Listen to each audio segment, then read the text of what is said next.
Soft ambient music fades in. I was 16, in my junior year of high school. We had 9 periods in a school day.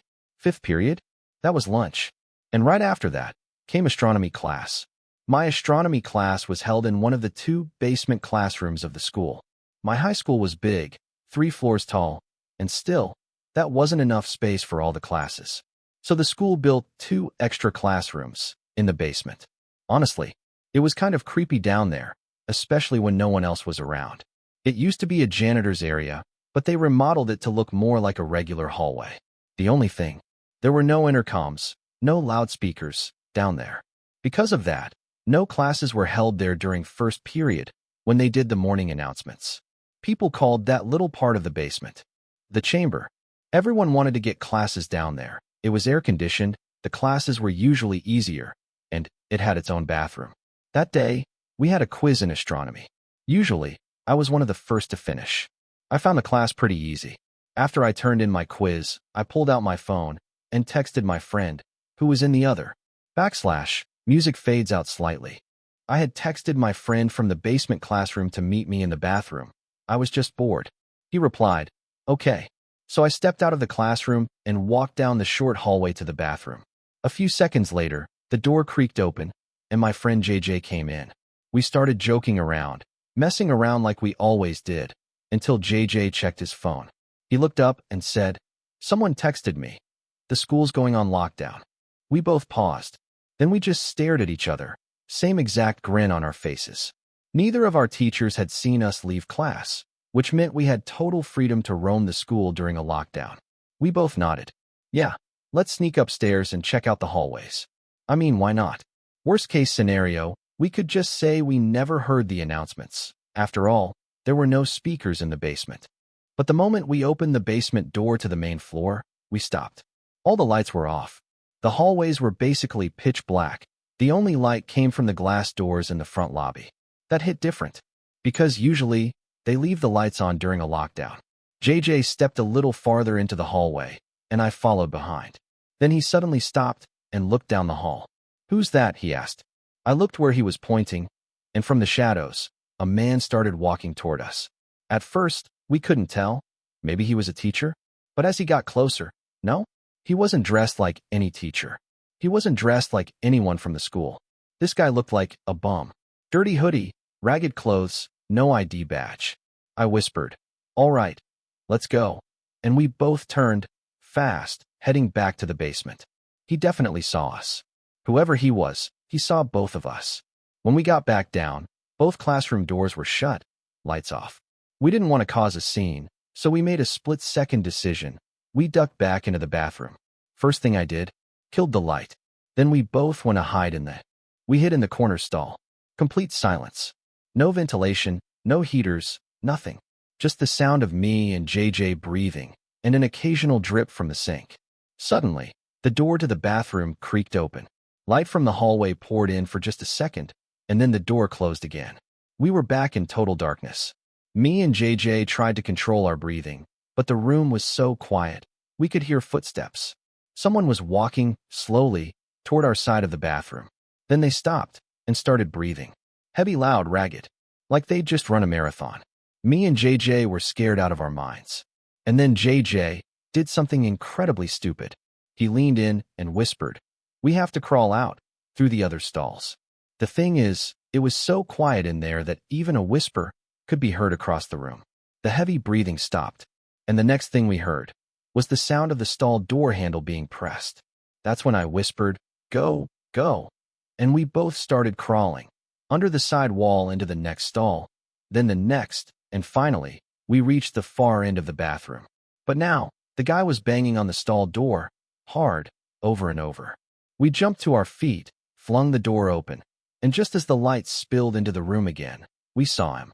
The man from upstairs, standing in the corner. We bolted, pounded on JJ's classroom door. The teacher opened it within seconds, and JJ spilled everything that had just happened. The teacher's face went pale. She shut and locked the door behind us immediately, and then said, "He had a gun. I saw it. It was sticking out of his pocket." That stopped me cold. A gun? I didn't see it, but I nodded anyway. Usually in high school, if 2 kids barged into class like that, Everyone would be laughing, cracking jokes. But not this time. Every student in the room sat huddled in the corner, quiet, nervous. Then, a loud bang at the door made the whole room jump. A couple of girls screamed. JJ, the teacher, and I turned and saw him.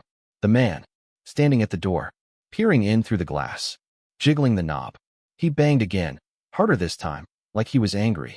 Then, finally, he stopped, turned around, and slowly walked back down the hallway out of sight. We sat there for what felt like forever. We don't know how much longer the lockdown lasted, but for over an hour, we stayed in complete silence. The only sounds came from the teacher, who now and then asked me and JJ quiet, serious questions. His voice was low, concerned, and each time we told him more, he just shook his head. Eventually, someone from upstairs called down. The teacher told us to form a single file line, and we slowly walked up the stairs, out of the building, where we were met by a group of cops. Me and JJ did our best to describe the man, to the officers, and to the dean. One of the cops gave me a firm pat on the back. Then we were sent home. After that day, everything changed. The school installed cameras everywhere. The security budget got a big upgrade.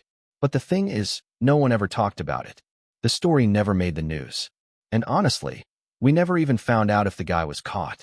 I'm convinced that man had no other intention but to kill us, right there in that bathroom stall. I'm a retired New Jersey police officer. In my 20 years on the force, the most disturbing call I ever received was during a school lockdown. It happened at a nearby middle school. I'll leave out the name for legal reasons. It was a dark, stormy day. I got called over the radio. They needed someone to respond to a suspicious man who had just stepped out of a white van parked behind the school and walked in through the back entrance by the boys' locker room. I pulled into the back lot, parked right next to the van. Nobody inside. Doors locked. Trunk locked. I stepped out, approached the red back door. It opened into the gym hallway, just beside the locker rooms. The main lights inside the school were off. Pitch dark. I unhooked my flashlight from my belt and started making my way through the halls. Eventually, I reached the school lobby, and that's when a woman quietly stepped out from the front office. She spoke in a whisper, told me to check the boys' locker room, and to be careful. The guy might be armed. I called for backup on my radio. They told me backup was already on the way. I turned back toward the hallway I'd entered through, found the locker room. It was right next to the exit. I reached for the door handle and slowly pushed it open. This low, constant hum, white noise from a vent blowing overhead. But even over that, I started hearing something else, soft, scratchy sounds. Tiny metallic dings on locker doors, coming from the far side of the room. I was supposed to call out, announce myself as law enforcement, but I couldn't. I was frozen. The tension in that room was unbearable. My flashlight in one hand, my gun in the other, I crept farther into the locker room. But no matter where I moved, the sound seemed to shift, always coming from just beyond where I was. Then, I reached the far corner, just near the doorway to the bathroom, when suddenly a loud slam echoed through the room. A locker door. From another section. I jumped, heart pounding. I moved fast toward the sound, and realized it had come from the boys' football locker room. There wasn't a real door separating the two spaces, just an open frame. These lockers were bigger, maybe 3 times the size of the standard ones. I finally found the nerve. I shouted, "Police!" The word echoed off the walls, and then, from somewhere deep in the room, a kid screamed, "Help!" The voice was muffled. I spun around, trying to track it, and then I heard pounding, metal clanging. The boy was trapped inside one of the lockers. When I figured that out, my stomach turned. I told him I'd be right back, radioed for backup again, and sprinted out of the building. I raced straight to the back lot. But the white van? It was gone. I never even got the license plate. That was my biggest mistake. I told dispatch to issue a lookout for a suspicious white van, and then I rushed back inside. Told the office staff to end the school day immediately. I asked them to send someone with keys to open the locker, to get that poor kid out. Later, we found out what had happened. The boy had been grabbed. The man had a knife pressed into his back, trying to drag him out, likely toward that van. The kid resisted, got cut across the arm while struggling. The man vanished, but not for long. About a week later, that same white van was found parked at a 7-Eleven. He was arrested on the spot after being identified. And that kid survived. I was on my own after attending campus tours at Rowan University. After grabbing a quick bite to eat at a nearby restaurant, I got back to my hotel, a Hampton Inn, around 8 p.m., planning to head back to campus the next day. About an hour after returning to my room, a strange alarm suddenly started blaring.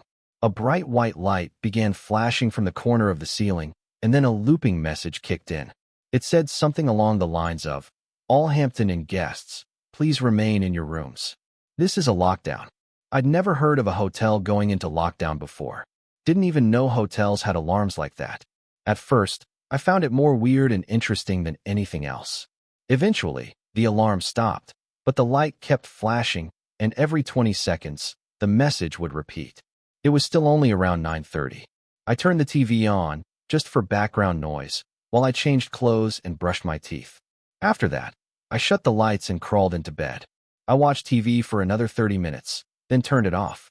But that light, it just kept flashing, obnoxiously bright, every few seconds. It was definitely going to keep me from falling asleep. I was about to call the front desk to ask what was going on when the phone rang. It was the front desk calling me. I figured they'd finally explain the alarm or tell me when it would shut off. But the voice on the other end, she sounded scared. Calm, but serious. She told me to remain calm and to walk out the door immediately. I asked what was going on, and that's when she said something that chilled me to the bone. She told me there was someone in the room with me, and I needed to get out. Now, I dropped the phone. Instinct kicked in. I started scanning the room, fast. Under the bed. Empty. Bathroom. No one there. But then, I saw the closet. It was one of those wooden sliding door closets, just cracked open a little. And through that crack, I saw a face. For a second, my brain didn't even register what I was seeing. But then, the door slid shut. And that's when I panicked. I bolted out the door and ran straight for the front desk. The hotel staff was already checking security footage. They showed me the recording. Some sketchy-looking man had been roaming the hallways earlier, apparently looking for a specific room. And when he got to mine, he opened the door. With a card. One he somehow acquired. That was it. He'd been inside the entire time. I stuck around long enough to see the cops escort him out in chains. He was short, maybe in his 40s. But what sent a chill down my spine was the look he gave me. He looked right at me, like he knew exactly who I was. It's terrifying to think that for over an hour, he may have been standing there, just inches away, watching me from that closet.